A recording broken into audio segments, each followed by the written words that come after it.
Tu vois comme quoi il n'y a jamais rien de prévu. Quand le mec il te dit par téléphone la voiture elle est nickel.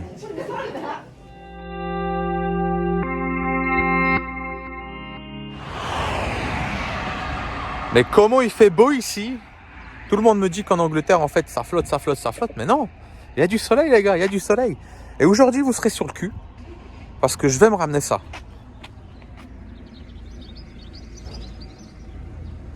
Ouais, elle est congelée, elle est complètement congelée. Donc qu'est-ce que c'est? C'est tout simplement une série 1 cabriolet d'un magnifique bleu. La couleur elle me plaît beaucoup, mais surtout je l'achète juste pour ça.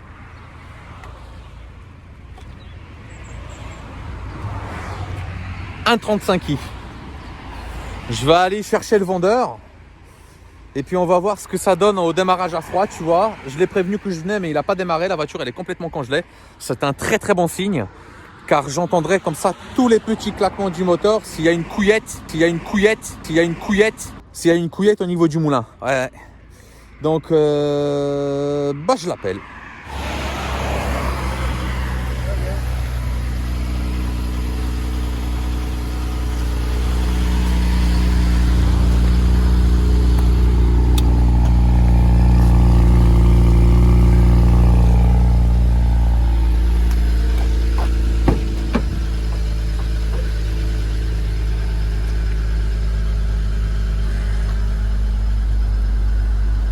Bon, l'auto elle est un tout petit peu humide. Hein. C'est vrai que les cabriolets, c'est un tout petit peu plus humide que normal. Et à mon avis, elle est restée un tout petit peu longtemps ici. Mais franchement, je vais te dire que c'est quand même très joli à l'intérieur. Je vais aller voir le moteur.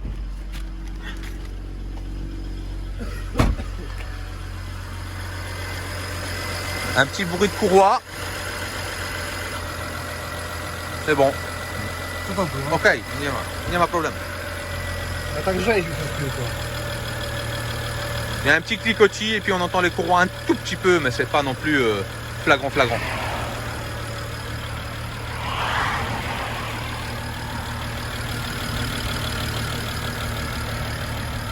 Bon faut l'essayer maintenant. Donc la voiture, esthétiquement elle me plaît, à l'intérieur elle est sympa, mais par contre mécaniquement il y a un petit cliquetis.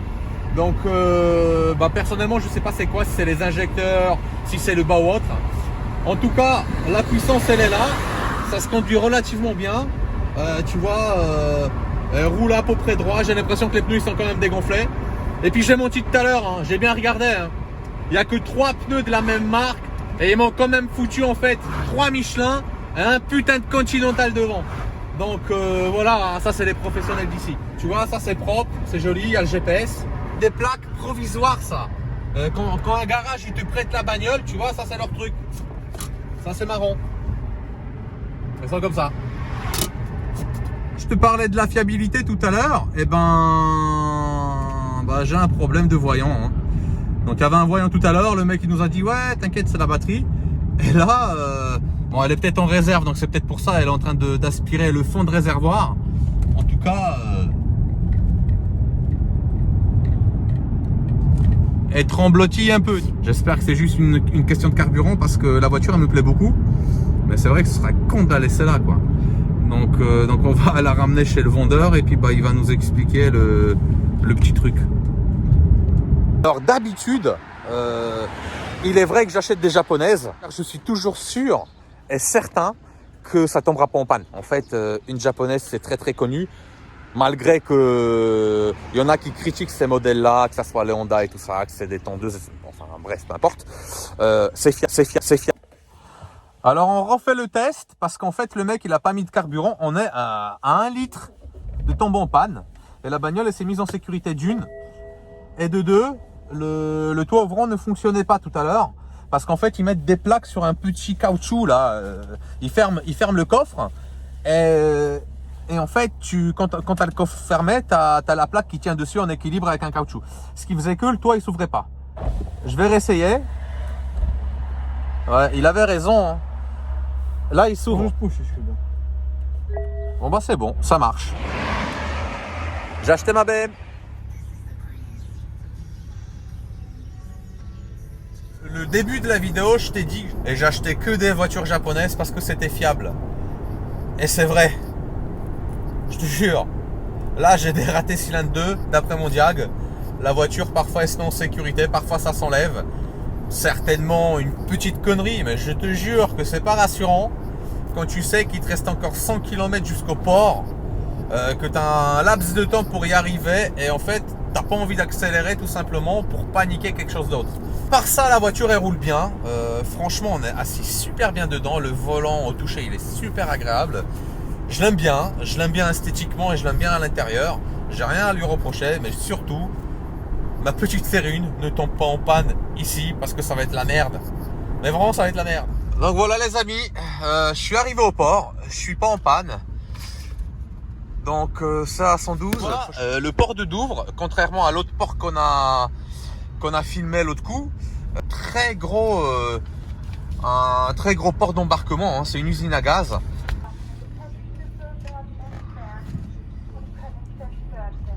Après 25 minutes d'attente, enfin on va pouvoir se reposer et fermer les yeux. Donc déjà tu vois, si tu achètes une voiture trop basse, là tu frottes direct. Pareil pour les plateaux trop bas. Ceinture. Chaque petit bruit comme ça, là tu vois, tout à l'heure elle m'a fait voir que la température elle était trop basse. Et ben tu flippes, tu as l'impression que tu vas tomber en panne. Bon bah c'est parti, frein à main, on ferme.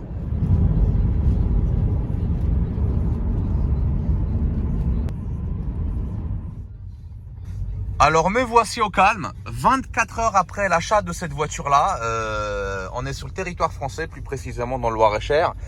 Après un petit sommeil, je vais promener mon toutou et on va regarder de plus près, ici au calme, l'auto. Donc faisons les présentations. Intérieur pack M, très très joli. L'ensemble a pile aujourd'hui 100 000 km, donc il y a une toute petite usure sur le siège. L'arrière...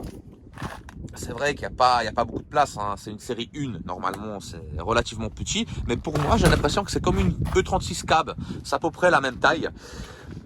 Siège semi-baquet, parce qu'en fait, on le voit pas. Mais là, avec un petit bouton électrique, on a les lombaires en fait, qui se rabattent. On est très très très maintenu dedans. Quoi d'autre? Donc j'ai tout mis en français au niveau du compteur. La consommation elle est relativement bonne parce que ça consomme entre 8 litres et 10 litres au 100. Par rapport à la puissance, moi je trouve que c'est plus que convenable. C'est plutôt pas mal. C'est très très bien réussi. De toute façon c'est du BM, il n'y a pas à critiquer. C'est où on aime ou on n'aime pas. L'intérieur se marie très très bien avec l'extérieur car ce cuir est tout simplement magnifique sur cette carrosserie bleue.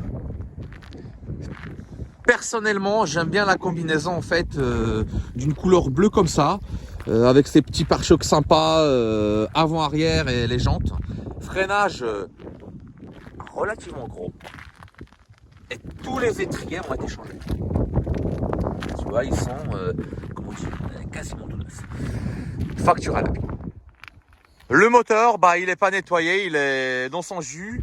Donc tu peux voir que tout de suite maintenant, quand on regarde, que ça soit par ici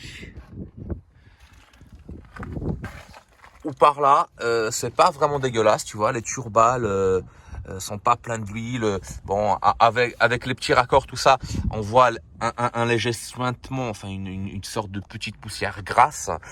Ici c'est pareil, c'est la maladie, c'est le joint en fait qui a tendance à légèrement lâcher, puis il y a des petits suintements, mais dans l'ensemble le moteur il est très très propre. Bien évidemment je vais la monter sur le pont, je vais enlever les carters quand je ferai la vidange et je regarderai en fait par en bas. S'il y a quelque chose d'alarmant je vous ferai une vidéo, s'il n'y a rien c'est que franchement la voiture elle est propre. Pour ce qui concerne du petit changement de ma petite pièce, donc ou les bougies ou l'injecteur ou je sais pas quoi, ou peut-être la bobine, faut quand même démonter la bête pare-brise parce que là je vois déjà que le cache en plastique, bah, il y a des petites vis là et il y a surtout des vis là-bas. J'ai regardé des petites vidéos bien évidemment comme tout le monde sur YouTube et ça a l'air relativement sportif et simple à la fois. Il y a une méthode de travail, ça se fait pas en 5 minutes. Mais une fois qu'on a tout déshabillé, c'est relativement simple. Il n'y a pas de grosses complications. Après, faut pas non plus s'étonner. On a quand même un 3 litres biturbo dans un petit compartiment moteur. Déjà, dans une série 3, il n'y a pas beaucoup de place. Automatiquement ici, ça va être autant compressé, voire plus compressé encore. Mais ça, c'est des bricoles. Tant que la voiture fait pas des claquements au niveau du bas moteur ou la boîte passe pas les rapports avec un gros claquement ou un gros à-coup, je pars du principe qu'elle est en bon état mécanique. Et malgré le risque que j'ai pris là-bas sur place et j'ai eu peur sur l'autoroute, elle a vraiment très très bien roulé. Donc peut-être j'ai paniqué avec la fatigue, c'est possible. Si tu veux voir le coffre, il est quand même très très généreux. Bon, je vais pas les chiffres en tête, je vais pas te faire une fiche technique, mais regarde, tu vois, c'est assez profond. Ça après on peut le rabattre si par exemple la capote tu la recapotes pas, mais ça on a ça tout le temps décapoté. On est quand même pas mal. Plus là, après tu as les factures etc, plus la batterie, en sachant que, tiens regarde, je vais te faire voir un truc, le mec, le professionnel, il passe toutes ses voitures au bon de puissance avant la vente. C'est plutôt pas mal. Les BM qui perdent énormément de chevaux, là, à 100 000 km, on a cette puissance-là. Après, je sais pas le bon de puissance, comment il est réglé, etc. En tout cas, j'ai un papier qui atteste, soi-disant, cette performance-là. Il est temps de finir pour deux raisons. La première, le vent se lève et c'est vrai que en fait, le sang, il n'est pas très agréable. Et la deuxième, dans 35 minutes, il faut que je sois au travail. Et oui, les gars, moi aussi, je pointe tout comme vous. Et encore une autre vidéo avec un autre petit import. La philosophie de ce modèle-là est complètement différente d'une japonaise. Et à chaque fois, j'essaierai de ramener et filmer d'autres modèles. J'en ai ramené plein dans le passé, mais je ne filmais pas. Depuis l'année dernière, j'ai décidé de le faire pour partager en fait ça avec vous. Avec le Brexit, ça va un petit peu compliquer les choses pour tout ce qui est immatriculation, si réellement ça se fait de la façon traditionnelle. Mais si ça se fait pas, comme ça, tu as des petits tuyaux. Il est temps de partir. J'espère que le format te plaît. Abonne-toi et like si la vidéo te plaît. Laisse un petit commentaire avec une petite critique. Je les accepte, je les tolère, il n'y a aucun problème. Donc merci à vous, bonne journée et à bientôt. Ciao.